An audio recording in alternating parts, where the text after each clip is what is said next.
مرشد کسے کہتے ہیں، فقیر کسے کہتے ہیں؟ جو مخلوق کی باتیں خالق سے کرے اور خالق کی باتیں مخلوق سے کرے اسے قرآن کی زبان میں مرشد کہتے ہیں۔ اس سے زیادہ آسان تر سمجھانے کا میرے پاس کوئی پیمانہ نہیں ہے۔ جو مخلوق کی باتیں خالق سے کرے اور خالق کی باتیں مخلوق سے کرے قرآن کی زبان میں اسے مرشد کہتے ہیں۔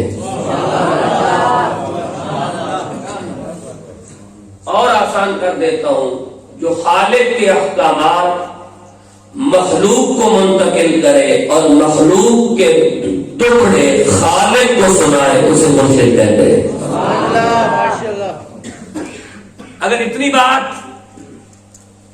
جناب کے ذہن میں منتقل ہو گئی ہے تو اب ہم اس بات کو قرآن مجید میں دیکھ لیتے ہیں کہ قرآن مجید کے اندر بھی ایسے ہی ایک مرشد کا ذکر موجود ہے۔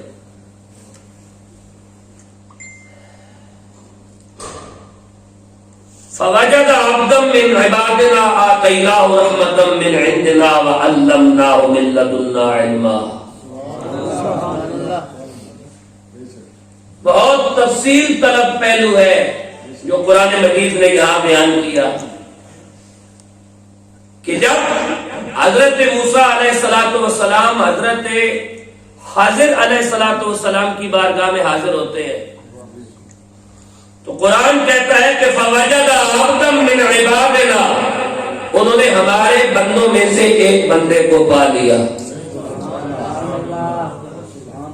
ہمارے بندوں میں سے ایک بندے کو انہوں نے پا لیا۔ اس بندے کے پاس ہے کیا؟ آتیناہ رحمتاً، اس بندے کے دامن میں رحمت موجود ہے۔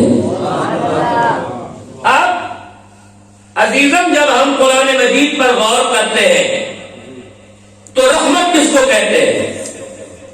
قرآن مجید کی سورہ انبیاء کی 107 نمبر آیت میں ارشاد ہوا نا وما ارسلناک الا رحمۃ للعالمین۔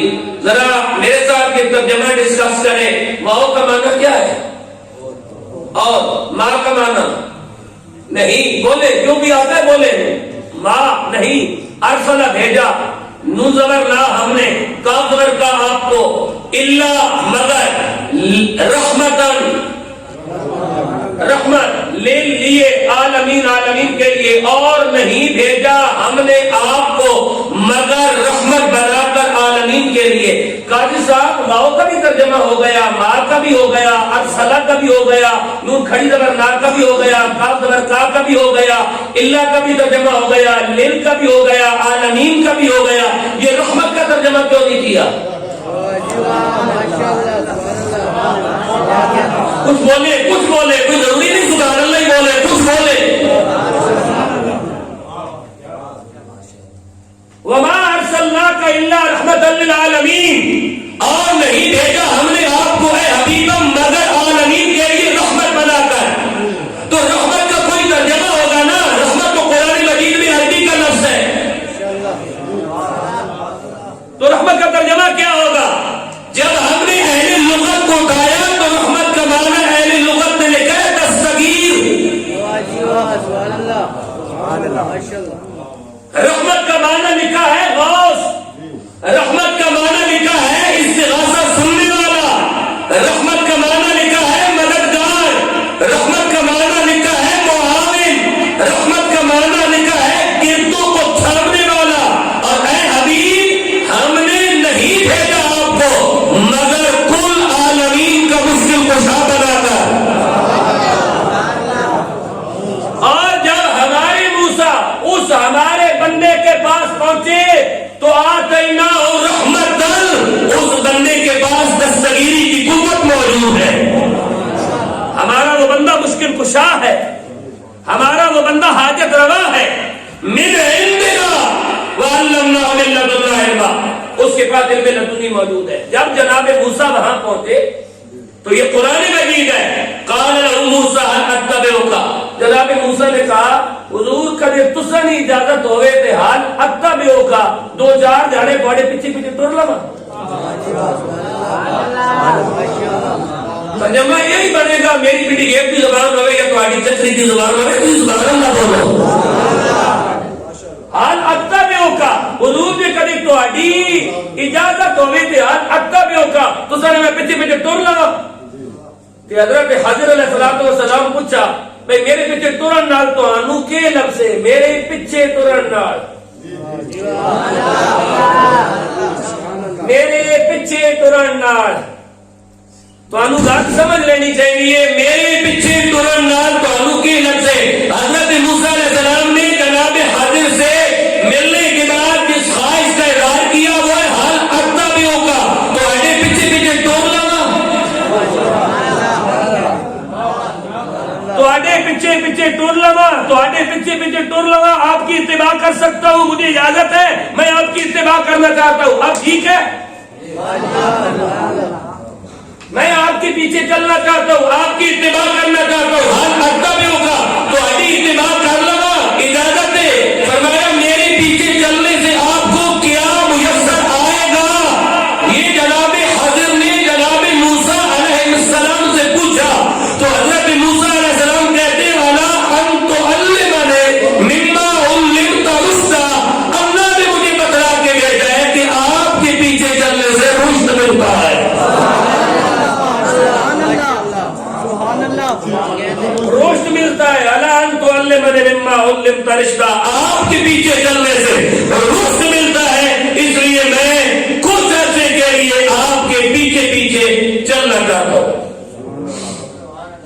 اب اس کے بعد کیا ہوا وہ ایک تفصیل طلب واقعہ ہے لیکن اتنی بات طے ہو گئی کہ مرشد کی عینی ذمہ داری ہوتی ہے کہ وہ اپنے مرید کی تن رشدی بھی کرے اور من رشدی بھی کرے سبحان اللہ اور آسان کر دیتا ہوں مرشد کی اور خانقاہ کی عینی ذمہ داری ہوتی ہے کہ وہ اپنے مرید کی دنیا بھی سنوارے اور اپنے مرید کی آخرت بھی سنوارے اور آسان کر دیتا ہوں مرشد کی عینی ذمہ داری ہوتی ہے وہ اپنے مرید کو لنگر بھی کھلائے اپنے مرشد کی عینی ذمہ داری ہوتی ہے وہ اپنے مرید کو لنگر بھی کھلائے اپنے مرید کی روح اور نفس کی بھی اصلاح کرتا چلا جائے قال له موسى هل اتبعك على ان تعلمني مما علمت رشدا شاید کچھ باتیں مشکل ہو گئی اور مشکل باتیں کرنی پڑتی ہیں آگے چلو یہ قرآن پاک ہے اور اس قرآن پاک کے اندر ایسے مرشد کا ذکر بھی موجود ہے کیونکہ ہر نبی کو بھی اللہ والوں کی ضرورت رہی ہے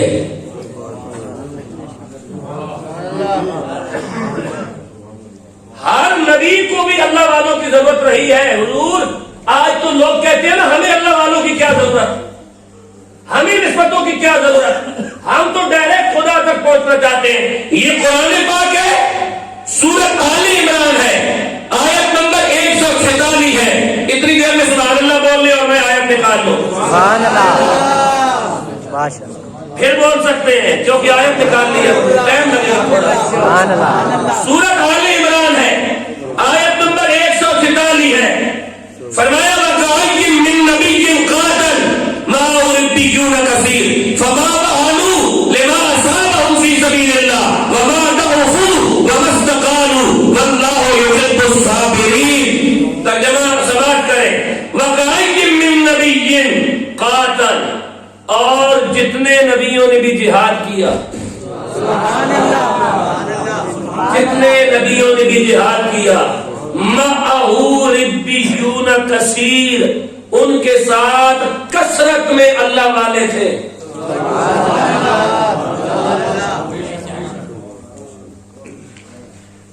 قاضی صاحب مَعَهُ رِبِّيُّونَ كَثِيرٌ ہے قرآن کہتا ہے ان کے ساتھ کثیر ربیون اللہ والے تھے فَمَا وَهَنُوا لِمَا أَصَابَهُمْ فِي سَبِيلِ اللَّهِ اور وہ جو اللہ والے تھے وہ ایک لمحے کے لیے سست بھی نہیں پڑے اور ہمیشہ مشکلوں سے ٹکراتے رہے اس لیے کہ انہیں فی سبیل اللہ نظر آ رہا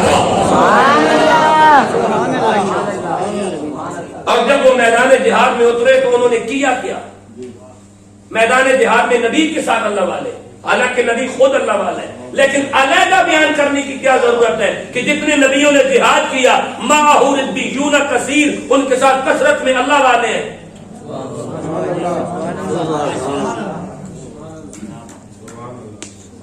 اگر نبی کا میدان جہاد اللہ والوں کے علاوہ نہیں سجتا تو تیرے ایمان کا معیار اللہ والوں کے بغیر کیسے رکھا جائے گا؟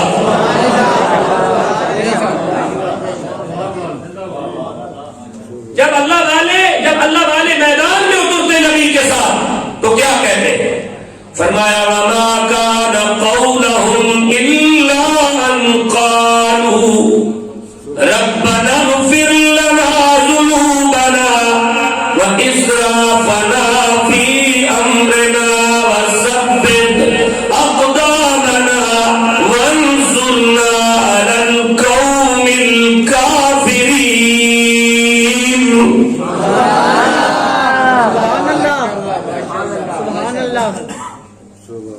ایک اور منظر میں آپ کو دکھا دیتا ہوں جی، یہ قرآن مجید کا 6واں سپارہ ہے۔ اللہ والے قرآن میں کہاں کہاں لکھے ہوئی ہیں؟ سبحان اللہ، سبحان اللہ۔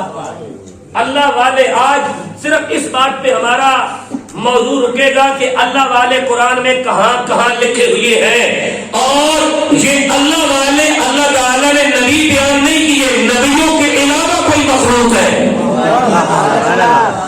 جن کو قرآن علیحدہ بیان کر رہا ہے، نبیوں کے سوا، رسولوں کے سوا۔ یہ کون ہے خوش نصیب؟ یہ قرآن کا 6واں سپارہ، آخری صفحہ۔ حکیم صاحب عجیب بات ہے، یہ قرآن کا 6واں سپارہ ہے، آخری صفحہ ہے۔ اللہ تبارک و تعالی یہاں ایک مودت کا ذکر کرتا ہے، لیکن مودت کے ذکر سے پہلے اللہ والوں کو بیان کرتا ہے۔ پتہ نہیں یہ جہاں مودت کی بات ہوتی ہے اس سے پہلے اللہ والے کیوں بیان ہوتے ہیں؟ میں نے بڑا سوچا اس بات پہ، ابھی سوچا آپ کے سامنے ایسے نکال رہا تھا، ابھی پڑھنے لگو۔ یہ آخری آیت ہے 6 سپارے کی، سمجھنا آپ کا کام ہے، میں اشارہ دوں گا۔ فرمایا بسم اللہ الرحمن الرحیم لَتَجِدَنَّ أَشَدَّ النَّاسِ عَدَاوَةً لِلَّذِينَ آمَنُوا الْيَهُودَ وَالَّذِينَ أَشْرَكُوا وَلَتَجِدَنَّ أَقْرَبَهُمْ مَوَدَّةً لِلَّذِينَ آمَنُوا مَوَدَّةً لِلَّذِينَ آمَنُوا سبحان اللہ، مودة للذين آمنوا الذين قالوا إنا نصارى ذلك بأن منهم قسيسين ورهبانا وأنهم لا يستكبرون۔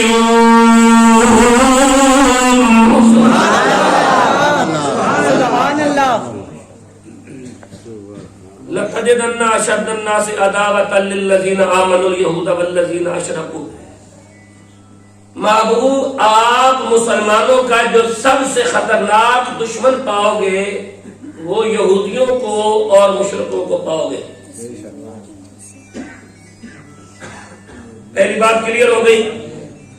محبوب، آپ جو مسلمانوں کا سب سے بڑا دشمن دیکھو گے وہ یا یہودی ہیں یا اسرائیل ہے یا ہندوستان ہے۔ اب اور آسان ہو گیا نا، محبوب آپ مسلمانوں کا سب سے بڑا دشمن یا یہودیوں کو دیکھیں گے یا مشرکوں کو دیکھیں گے۔ جب اتنی بات طے ہو گئی تو فرمایا وَلَتَجِدَنَّ أَقْرَبَهُمْ مَوَدَّةً لِلَّذِينَ آمَنُوا الَّذِينَ، اور محبوب آپ مسلمانوں کی دوستی میں سب سے زیادہ قریب ان کو پاؤ گے قالوا انا نصارى، جو کہتے ہیں کہ ہم عیسیٰ علیہ السلام کے مددگار ہیں۔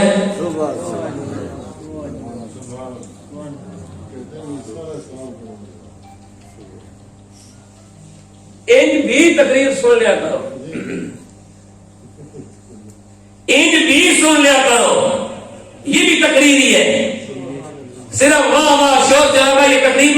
کچھ لو، کچھ حاصل کرو اور اپنے ذہن کو اتنا فاسٹ کرو. یہ صرف فیس بک چلانا، یہ ذہن فاسٹ ہونے کی کوئی علامت نہیں ہے. میں نے رات کو بھی ایک جگہ بات کی تھی. میں بات کر رہا تھا حضرت موسیٰ علیہ السلام پر جب جادوگروں نے ایمان لایا. بندے بیٹھے ہوئے ہیں، بندوں کو سمجھ نہیں لگ رہی کہ میں کیا کہہ رہا ہوں. حالانکہ میں ناموس رسالت پر پہرے داری کی بات کر رہا تھا کہ جو گناہ انسان کا شب برات اور شب قدر کو بھی معاف نہ ہو، نبی کا حیا کرنے سے معاف ہو جایا کرتا. سبحان اللہ. قرآن میں لکھا ہوا ہے حکیم صاحب، نعرہ تکبیر، نعرہ رسالت، نعرہ حیدری، نعرہ غوثیہ، سرمایہ اہل سنت. قرآن میں لکھا ہوا ہے کہ شب برات اور شب قدر کی بابرکت گھڑیوں میں جادو جیسا کفر معاف نہیں ہوتا، لیکن قرآن میں لکھا ہوا ہے کہ نبی کا حیا کرنے سے اتنا بڑا کفر بھی معاف ہو جاتا ہے. قرآن کے اندر لکھا ہوا ہے. کبھی نکالیں گے، آج نہیں نکالیں گے، آج ادھر نہیں چلتے. آج ہمارا موضوع کچھ اور ہے. محبوب یہودیوں اور مشرکوں کو آپ مسلم دشمنی میں بہت آگے پاؤ گے، لیکن مسلمانوں کے ساتھ دوستی کرنے میں وہ لوگ بہت قریب ہیں جو کہتے ہیں کہ ہم عیسیٰ علیہ السلام کی مددگار ہیں. یہ کون ہے؟ یہ عیسائی ہیں. وجہ قرآن نے بیان کی ہے کہ یہ کیوں مسلمانوں کے قریب ہے. قاری صاحب قرآن نے وجہ بیان کی، یہ مسلمانوں کی کیوں قریب ہے، یہ مسلمانوں کی کیوں قریب ہے. آپ ادھر، آپ سے کوئی بات پڑھوانی ہے صرف اس لیے کچھ. یہ مسلمانوں کی کیوں قریب ہے؟ ذالک بأن منہم قسیسین. ترجمہ پڑھو، اونچا ہوتا ہے، اس طرح نہیں پڑھنا، خطیب بڑھتے جانا ہے. یہ اس لیے کہ ان میں عالم اور درویش ہے.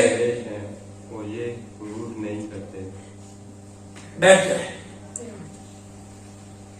یہ مسلمانوں کی اس لیے قریب ہے کہ ان کے اندر عالم اور درویش ہے.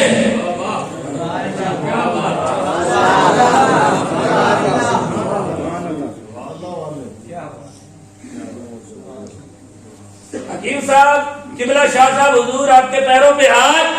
مسلمان دشمنی میں یہودی اور مشرک بہت آگے ہیں میرے محبوب، مگر وہ لوگ جو جناب عیسیٰ کو ماننے والے ہیں وہ مسلمانوں کے ساتھ دشمنی بہت کم رکھتے ہیں، دوستی زیادہ رکھتے ہیں، اور عیسائیوں کے اندر یہودیوں اور ہندوؤں کی بنسبت زیادہ عاجزی اور انکساری پائی جاتی ہے.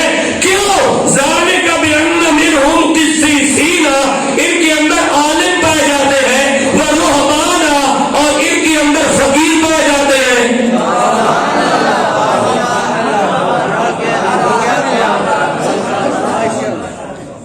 تو اتنا مسئلہ تو حل ہو گیا میرے عزیز کہ جس جماعت کے اندر عالم بھی ہو اور جس جماعت کے اندر درویش بھی ہو، وہی جماعت خدا پرستی میں آگے ہوا کرتی ہے. اب تو تلاش کر کے کس جماعت کے اندر درویش بھی پائے جاتے ہیں اور عالم بھی پائے جاتے ہیں.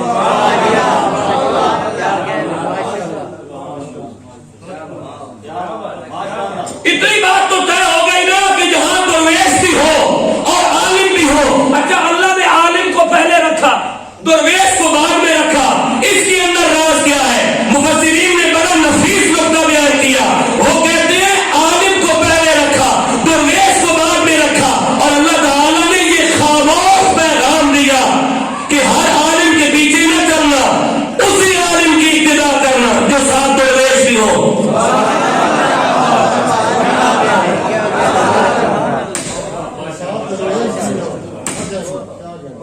قرآن پڑھا ہے قاضی صاحب، قرآن پڑھا ہے. پتہ نہیں میں نے مشکل ٹاپک چھیڑ دیا، مشکل تقریر شروع کر دی، ٹھیک ہے، اور بندے حیران ہو رہے ہیں کہ یہ کیا ہو رہا ہے. اسی کو تو غوث اعظم کہتے ہیں، اسی فکر کو تو امام اعظم کہتے ہیں، اسی فکر کو تو فاروق اعظم کہتے ہیں، اسی فکر کو تو حسین اعظم کہتے ہیں. جو عالم بھی ہو اور درویش بھی ہو، جس میں یہ بیک وقت دونوں سے بات پائی جائے، اسے یا اللہ جو عالم بھی ہو اور درویش بھی ہو، کَأَنَّهُمْ لَا يَسْتَكْبِرُونَ، ان کی نشانی یہ ہوگی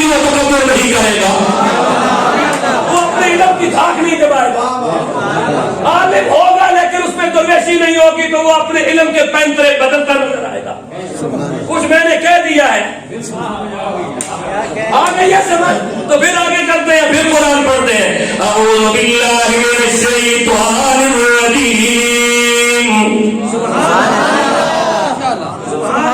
بسم اللہ الرحمن الرحیم. قاضی صاحب وقفہ پڑھ جائے تو کتنا مشکل ہوتا ہے بندوں کو ٹریک پہ چڑھا سکتا. بسم اللہ الرحمن الرحیم. لَتَجِدَنَّ أَشَدَّ النَّاسِ عَدَاوَةً لِلَّذِينَ آمَنُوا الْيَهُودَ وَالَّذِينَ أَشْرَكُوا وَلَتَجِدَنَّ أَقْرَبَهُمْ.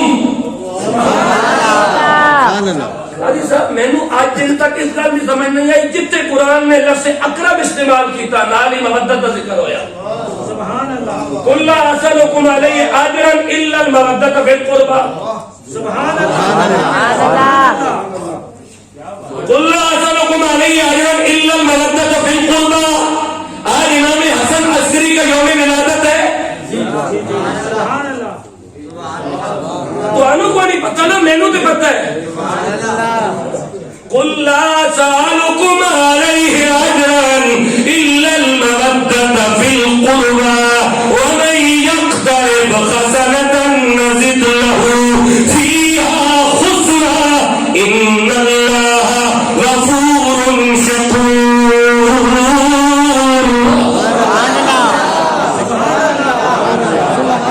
رب العالمین نے کہا تم میرے نبی کی آل سے محبت کر لینا, میں تمہارے گناہوں کو نیکیوں میں تبدیل کر دوں گا.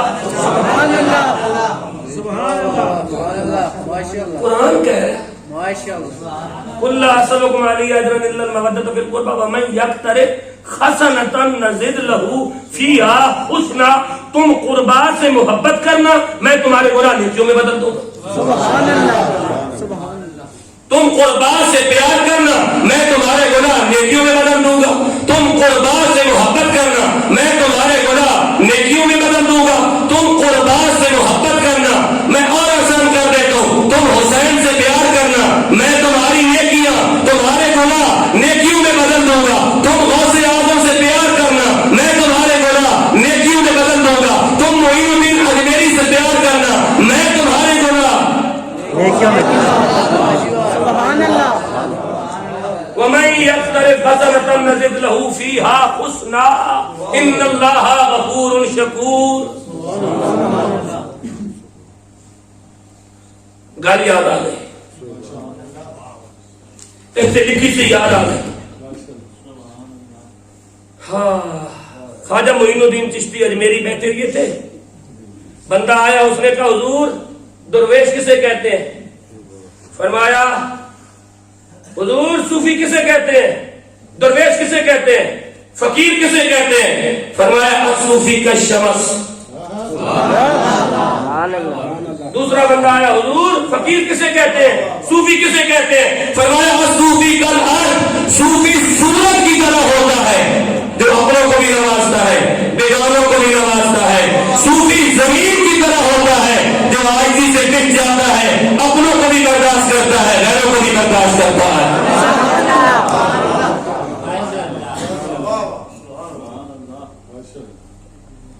یا اللہ تو بتانا کیا چاہتا ہے, تو ہمیں فکر کون سی دینا چاہتا ہے, تو ہمیں رہنمائی کون سی دینا چاہتا ہے؟ پروردگار نے کہا تم سورت حج کے اندر جاؤ, 40 نمبر آیت نکالو اور بندوں کو بتاؤ کہ خانقاہ کی صوفی کی عینی ذمہ داری کیا ہے. پیر کسے کہتے ہیں, مرشد کسے کہتے ہیں؟ پیر کسے کہتے ہیں, مرشد کسے کہتے ہیں؟ یہ قرآن مجید کی سورت حج ہے اور یہ قرآن کا 17واں سپارہ ہے اور آیت نمبر 40 ہے. میں جناب کے حوالے یہ آیت کرنے لگا ہوں اور ساتھ ہی اس کا ترجمہ بھی جناب کے حوالے کرتا ہوں اور آپ کو بتاتا ہوں کہ جہاں صوفی کا ذکر ہے ساتھ ہی خانقاہ کا بھی ذکر ہے, جہاں خانقاہ کا ذکر ہے ساتھ ہی مزار کا بھی ذکر ہے, جہاں مزار کا ذکر ہے ساتھ ہی مدرسے کا بھی ذکر ہے. جہاں صوفی بیٹھا ہوگا وہاں خانقاہ ہوگی، جہاں خانقاہ ہوگی ساتھی مزار ہوگا، جہاں مزار ہوگا ساتھی خدا کو سجدہ کرنے کے لیے مسجد ہوگی، جہاں مسجد ہوگی وہاں انسانوں کی تعلیم و تربیت کے لیے مدرسہ ہوگا۔ کہاں لکھا ہوا ہے؟ قرآن کا 17 سورہ میں 40 نمبر آیت میں لکھا ہوا ہے۔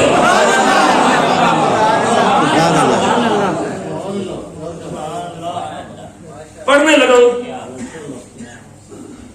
انوار شاہ جی، مطیع الحسنین شاہ جی، قبلہ فیض شاہ جی، آپ سے دعا لینے کے لیے قرآن کی اس آیت کو پڑھنے لگا ہوں، اس لیے کہ فتح علی صرف سیدوں کی دعا کے ساتھ بولتا ہے، اور میں آپ کے منہ پہ یہ بات نہیں کر رہا، میں خوشامد کا قائل نہیں ہوں، حشر بھی سامنے ہے، قبر بھی سامنے ہے۔ فرمایا بسم اللہ الرحمن الرحیم ولولا دفع اللہ الناس بعضهم ببعض لهدمت۔ سبحان اللہ بولو، اس گانتی بول جوڑو کہ میں کتنی محنت کی تھی۔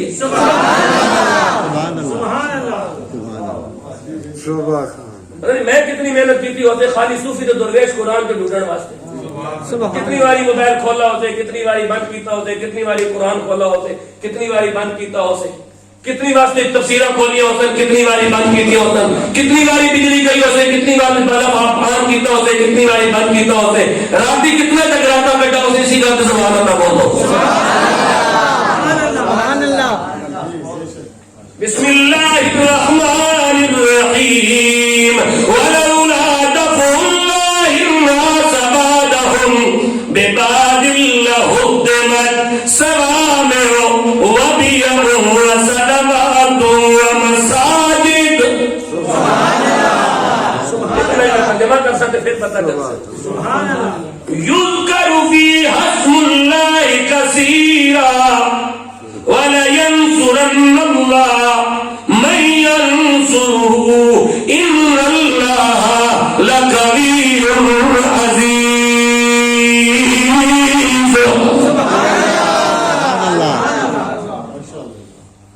وَلَوْلَا دَفْعُ اللَّهِ النَّاسَ، اگر اللہ آدمیوں میں سے ایک کو دوسرے سے دفع نہ کرتا تو بِبَعْضٍ لَهُدِّمَتْ صوامع، تو بندے خانقاہیں گرا دیتے۔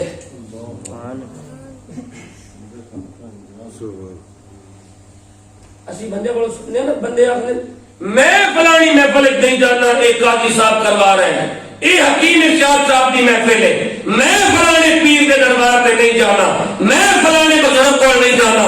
قرآن کہتا ہے لولا دفع اللہ الناس، تو نہیں جانا اللہ جہاں نہیں جانا۔ اپنی شکل میں تو کون ہے جانے والا تے نہ جانے والا؟ ولولا دفع اللہ الناس، اللہ کہہ رہا ہے میں جان ہی نہ دینا، میں بندے کو بندے دفع کر دینا۔ دفع اللہ، اللہ کہتا ہے میں بندے کو بندے دفع کرنا۔ یہ قرآن کے الفاظ ولولا دفع اللہ الناس، میں لوگوں سے لوگوں کو دفع کرتا ہوں تاکہ وہ میرے بندوں کی طرف نہ جائیں۔ بندے کہتے ہیں میں نہ جانا، میرا کیڑا کام ہے فیض شاہ صاحب کو جاننا، میرا کیڑا کام ہے گورنر شریف جاننا، میرا کیڑا کام ہے بنگالی شریف جاننا، میرا کیڑا کام ہے اجمیر شریف جاننا، میں نہ جانا۔ وہاں شرک ہوتا ہے، وہاں بدعت ہوتی ہے۔ قرآن کہتا ہے تو کون ہے جانے سے نہ جانے والا؟ ولولا دفع اللہ الناس بعضهم ببعض لهدمت، میں اللہ دفع کر دیتا ہوں، میں نہیں چاہتا ہوں کہ کوئی ایسا خبیث میرے محبوبوں کے دروازے پہ جائے، میں اسے چاہتا ہوں جس کا دل بھی صاف ہوتا ہے۔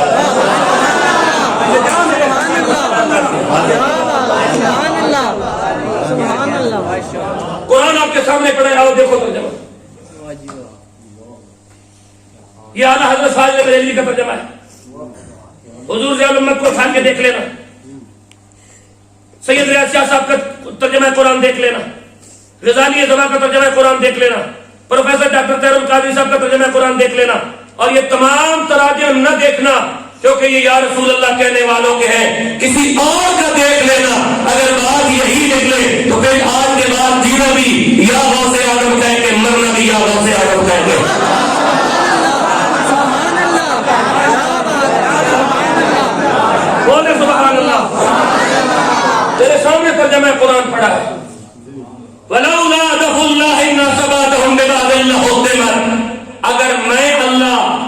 بندوں سے بندوں کو دفع نہ کرتا تو سوامع لہدمت سوامع. قاضی صاحب الفاظ پہ غور کریں، یہ رب کا قرآن ہے. لہدمت سوامع، اگر میں اللہ بندوں سے بندوں کو دفع نہ کرتا تو لہدمت سوامع، خانقاہیں بندے ڈھا دیتے.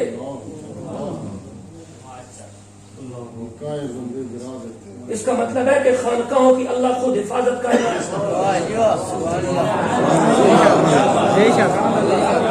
اس کا مطلب یہ ہوا کہ اللہ خانقاہوں کی خود حفاظت کر رہا ہے، ورنہ بندے خود کچھ دھماکے کرتے ہیں خانقاہوں پر، خانقاہیں پھر باقی ہیں. کاش کہ تم سمجھ جاتے. تم بو علی قلندر کے مزار پہ دھماکہ کرتے ہو، تم سخی لال شہباز قلندر کے مزار پہ دھماکہ کرتے ہو، تم دادا علی حیدری کے مزار پہ دھماکہ کرتے ہو، تم ڈیرہ غازی خان میں سخی سرور کے مزار پر دھماکہ کرتے ہو، تم پشاور میں پیر بابا کے مزار پر دھماکہ کرتے ہو، تم پاک پٹن میں بابا فرید کے مزار پر دھماکہ کرتے ہو. قرآن کہتا ہے تمہارے دھماکوں سے خانقاہیں نہیں اڑ سکتی. لہدمت سوامع، میں بندوں کو بندوں سے دفع کر رہا ہوں تاکہ خانقاہیں باقی رہے.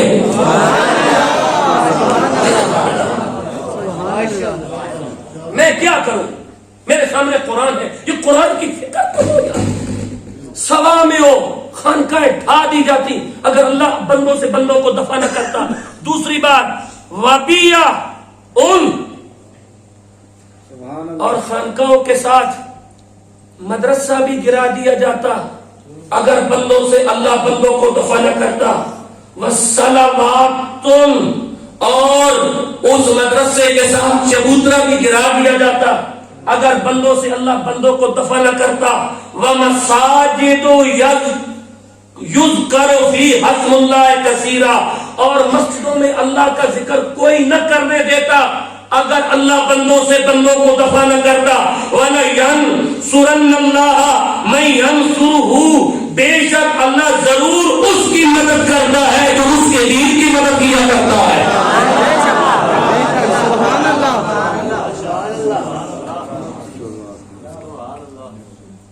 مسجدوں میں ذکر اس لیے باقی ہے کہ اللہ بندوں سے بندوں کو،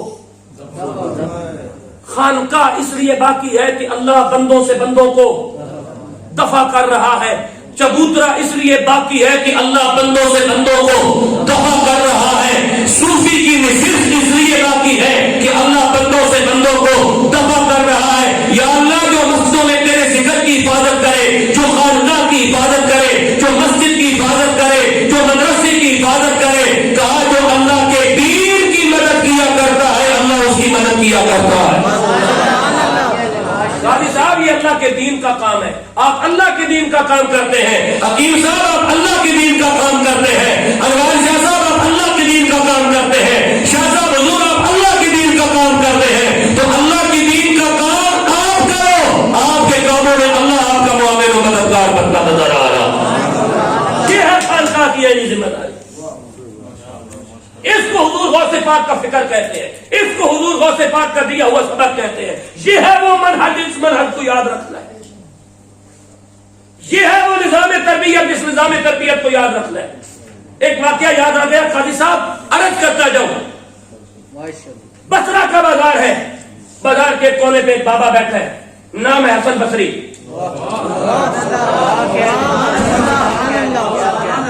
بولے سبحان اللہ. میرا مزاج نہیں ہے ایسی باتیں کرنا، میں صرف قرآن، لیکن آپ کو ریلیکس کرنے کے لیے میں ایک واقعہ اور حقیقت پر مبنی بات سنانا چاہتا ہوں.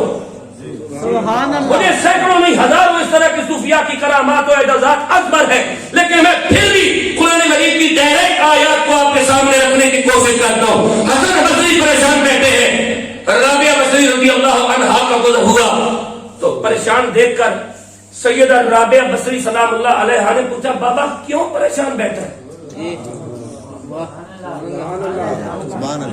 کیوں پریشان بیٹھا ہے؟ حسن بصری نے کہا جب رب نے کہا تھا الستو بربکم، کیا میں تمہارا رب ہوں؟ تو سب نے کہا قالوا بلا. تو مجھے یاد ہے میں نہیں کہا تھا قالوا بلا.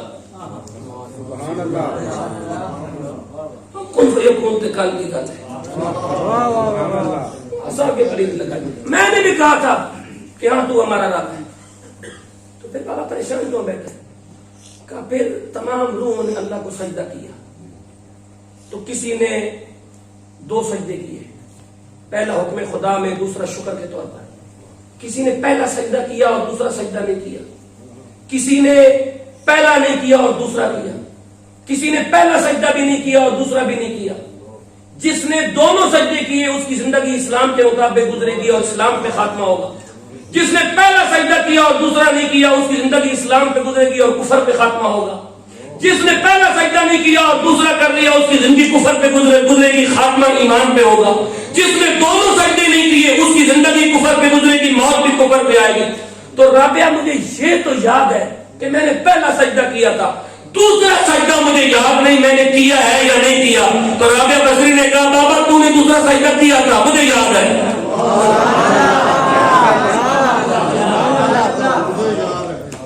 رابعہ بصری نے کہا بابا مجھے یاد ہے تو نے دوسرا سجدہ کیا تھا. تو حسن بصری بیٹھے ہوئے تھے زمین پر پریشان، خوش ہو کے کھڑے ہو گئے. کہا رابعہ تجھے کیسے یاد ہے کہ میں نے دوسرا سجدہ کیا تھا؟ کہا جب رب نے سجدہ کرنے کا حکم دیا تھا نا سب نے پہلا سجدہ کیا، تو نے بھی کیا.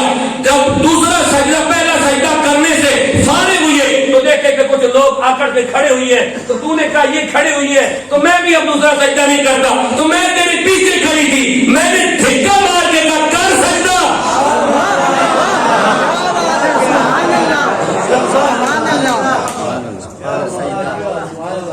میں نے پیچھے سے دھکا مار کے کہا کر بابا سجدہ. تو نے سجدہ کیا. تو حسن بصری نے کہا رابعہ تیرے پاس کیا دلیل ہے کہ تو نے مجھے دھکا مارا تھا؟ کہا میرے ہاتھ کا نشان آج بھی تیری پشت پہ موجود ہے. حسن نے کہا جب میں پیدا ہوا اور میں نے ہوش سنبھالا تو میری ماں کہا کرتی تھی عجیب کاکا ہے، اس کی پشت پر کسی کے ہاتھ کا نشان موجود ہے. یہ راز تو آج کھلا کہ یہ رابعہ بصری کے ہاتھ کا نشان ہے.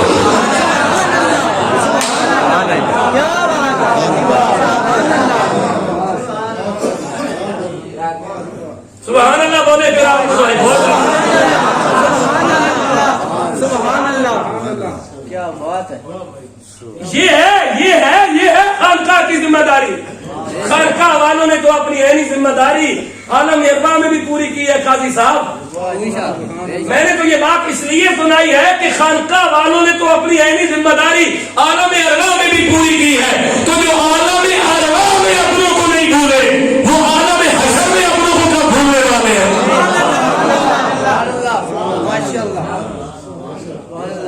میں تو یہ بات کرنا چاہتا تھا کہ جب تیرا میرا وجود نہیں تھا تو جو اپنوں کو نہیں بھولے، اب تو تیرا میرا وجود بھی ہے اور میدان محشر میں اس جسم کو دوبارہ سلامت کر کے اس میں امر خدا یعنی روح کو ڈالا جائے گا.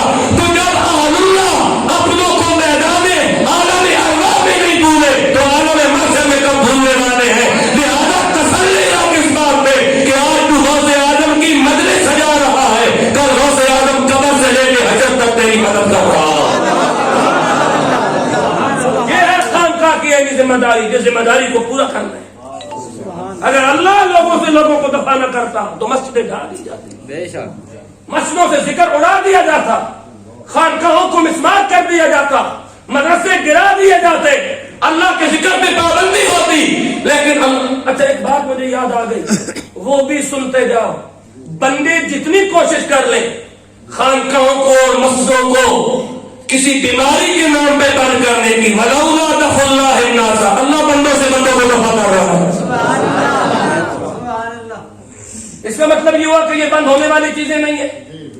تو جس چیز نے بند نہیں ہونا ہے، جس کی حفاظت کی ذمہ داری اللہ نے اٹھائی ہے، اسے بندے بند کرنے کی کوشش نہ کریں.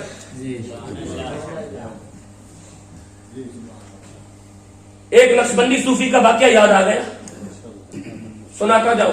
نقش بند کہتی اسے ہے جو کسی کے نقش میں بند ہو. سبحان اللہ بولے، بولے بولے بولے بولے. میں نے بڑے وسوخ سے بات کی ہے. آپ کی چپ مجھے محسوس ہوتی ہے. سبحان اللہ. چپ نہیں بیٹھنا، بولنا ہے، بولنا سیکھو. نقش بند کہتی اسے ہے جو کسی کے نقش میں بند ہو. نقشبندی صوفی کا واقعہ یاد آیا. نقشبندی مرید میں کوئی وڈیرا خان راجہ چودھری کوئی بھی تھا, اپنے مرشد کے پاس جانے کے لیے تیار ہوا تو ساتھ کمی کو بھی بلا لیا, کہا چل میرے پیر کے پاس چلتے ہیں دونوں. راستے پہ نا شاہ جی حضور اس کمی کو نا وہ خان راجہ چودھری وڈیرا کھٹپائیں جو بھی تھا کہنے لگا پتہ ہے کیا ہے, جب میں مرشد کے پاس جاؤں گا نا تو میرے ساتھ ہوگا تو مرشد میرے لیے لنگر کا اہتمام کرے گا, تو نے میرے ساتھ لنگر نہیں کھانا کیونکہ تو ہے کمی اور میں ہوں اپنے پیر کا بہت خاص مرید, لہذا میرے لیے بڑے پروٹوکول کا اہتمام ہوگا تو نے میرے ساتھ لنگر نہیں کھانا, احتیاط کرنا اس بات کے پیچھے بیٹھ جانا. جب دونوں نا نمبردار بھی اور کمی بھی نقشبندی مرشد کے آستانے پر پہنچے تو مرشد دونوں سے پیار سے پیش آئے اور لنگر لگایا گیا, دسترخوان پہ کھانا چنا گیا. تو وہ نمبردار کھانے کے لیے مرشد نے کہا جاؤ کھانا کھاؤ, تو نمبردار کھانے کے لیے بیٹھ گیا, وڈیرا کھانے کے لیے بیٹھ گیا. وہ کمی دیوار کے ساتھ ایک گٹھ میں جا کے بیٹھ گیا. مرشد تھوڑی دیر کے بعد خانقاہ سے باہر آئے تو دیکھا تو کیوں بیٹھا ہوا ہے, لنگر نہیں کیا, خاموش ہو گیا. حضور بس کر لیا ہے, حضور بس کر لیا ہے, حضور بس کر لیا ہے. کہا نہیں تو نے لنگر نہیں کیا, مجھے سچ سچ بتا تو نے لنگر کیوں نہیں کیا. کہا حضور جس کے ساتھ آیا ہوں نا وہ وڈیرا ہے اور میں ہوں کمی, تو اس نے مجھے منع کیا تھا کہ میرے ساتھ لنگر تو نے نہیں کھانا, تو میں بیٹھ گیا. تو مرشد نے کہا بیٹھ, اور مرید کو حکم دیا میرے لیے بھی لنگر لیا. مرشد اور وہ کمی اکٹھے بیٹھ کے لنگر کھانے لگے اور مرشد نوالے توڑ توڑ کے اسے دینے لگا اور ساتھ کہا کھا, تو بھی کمی ہے میں بھی کمی ہوں, تو نمبردار کا کمی ہے میں محمد عربی کا کمی ہوں.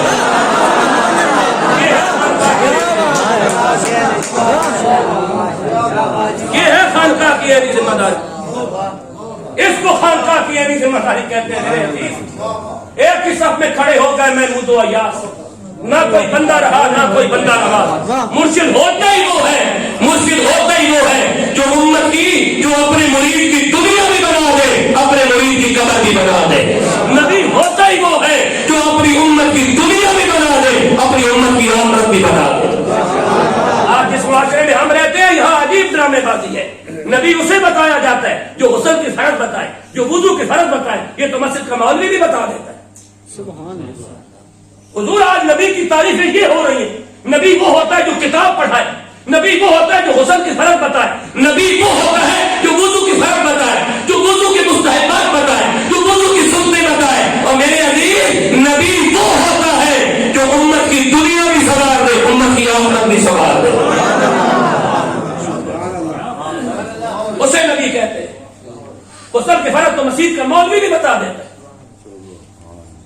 30 سپاروں کا حافظ بھی بتا دیتا ہے, آخری 10 صورتیں یاد کرنے والا مولوی بھی بتا دیتا ہے. اگر نبی کی بھی یہی ذمہ داری ہے تو پھر نبی میں اور مولوی میں فرق کیا رہ جائے گا. نبی وہ ہوتا ہے, مرشد وہ ہوتا ہے, ہادی وہ ہوتا ہے, رہبر وہ ہوتا ہے, قائد وہ ہوتا ہے, امام وہ ہوتا ہے, پیشوا وہ ہوتا ہے جو امت کی دنیا کو بھی سنوار دیتا ہے, امت کی آخرت کو بھی سنوار دیتا ہے.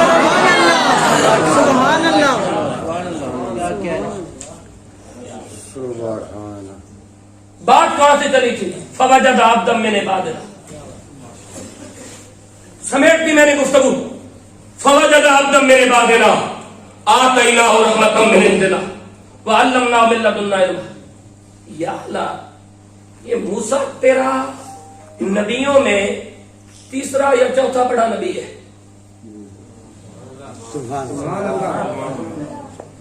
جو نبیوں کے درجات ہیں ان میں یہ تیسرا یا چوتھے نمبر کا نبی اور رسول ہے, اور بڑی پاور والا رسول ہے, اور تو اسے جناب خضر کے پاس بھیج رہا ہے تو یہ نبی کی انسلٹ نہیں. قدرت کی آواز آئی چپ کر, خاموش رہے, اس میں نبی کی انسلٹ نہیں. میں قیامت تک عقیدہ دینا چاہتا ہوں کہ ولی کے دروازے پہ جانا نبیوں کی سنت ہے.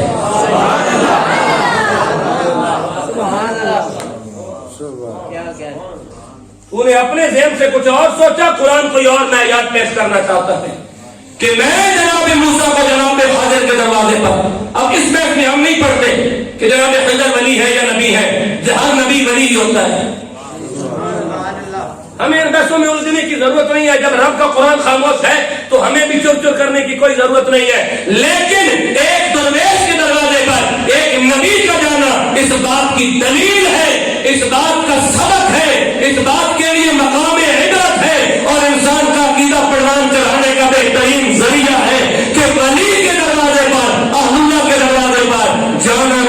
کی سنت ہے. کیا حضرت موسیٰ علیہ السلام کے پاس رشد نہیں تھا؟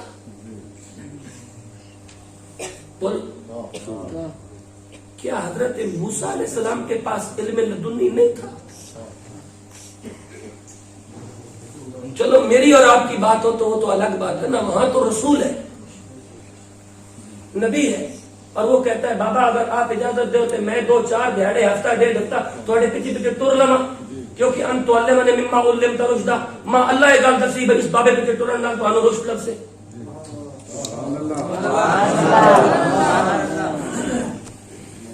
کیوں حضرت موسیٰ کے پاس رشد نہیں تھا؟ حضرت موسیٰ کے پاس علم لدنی نہیں تھا؟ حضرت موسیٰ کے پاس فقر اور تصوف نہیں تھا؟ سب کچھ ہونے کے باوجود پروردگار بتانا چاہتا ہے جن کے پاس نہیں ہے وہ موسیٰ والا راستہ اختیار کرے. میرے نبی کا کردار یہ ہے, میرے نبی کا اسوہ یہ ہے, میرے نبی کی سوچ یہ ہے. میں نے اپنے نبی کو یہ کردار دیا ہے کہ اس راستے پر چلو. تو یا اللہ چلا ہے موسیٰ, علم لدنی سے نوازا ہے تو نے جناب حضر کو, بتا رہا ہے ہمیں قرآن میں کا, اسی لیے بتا رہا ہوں کہ قرآن آخری کتاب ہے. اسی لیے بتا رہا ہوں نا کہ تاکہ قرآن پڑھنے والوں کو کسی غوث کے پیچھے چلنے کا سلیقہ آ جائے, کسی غوث اعظم کا دروازہ پکڑنے کا سلیقہ آ جائے, کسی غوث اعظم کے پیچھے پیچھے چلنے کا طریقہ آ جائے کہ غوث اعظم کے پیچھے چلنے سے کیا ملتا ہے, امام اعظم کے پیچھے چلنے سے کیا ملتا ہے, حسین اعظم کے پیچھے چلنے سے کیا ملتا ہے, 12 ائمہ اہل بیت کے پیچھے چلنے سے کیا ملتا ہے. یہی تو بتانا چاہتا ہے. آؤ آج اس غوث اعظم کے عرس کی اس تقریب میں اس بات کا تہیہ کر لو کہ ہم نے صوفیاء, اہل فقر اور اہل تصوف کی سنگت کو اختیار کرنا ہے, اور ان کی سنگت اختیار کر کے ہم نے اپنی زندگی کو زرعی اصولوں پر ڈھالنا ہے. یہی وہ تعلیم و تربیت ہے جو انسان کی قرآن کرنا چاہتا ہے, کیونکہ جس جماعت کے اندر عالم بھی ہو اور درویش بھی ہو, اس جماعت کو 2 لفظوں میں اہل سنت و جماعت کہا جاتا ہے. اللہ تعالیٰ قاضی صاحب کی اس حسین اور نفیس کاوش کو اپنی بارگاہ میں قبول فرمائے, اور اللہ تعالیٰ ان سادات کو, حکیم صاحب قبلہ اور دیگر علماء کرام اللہ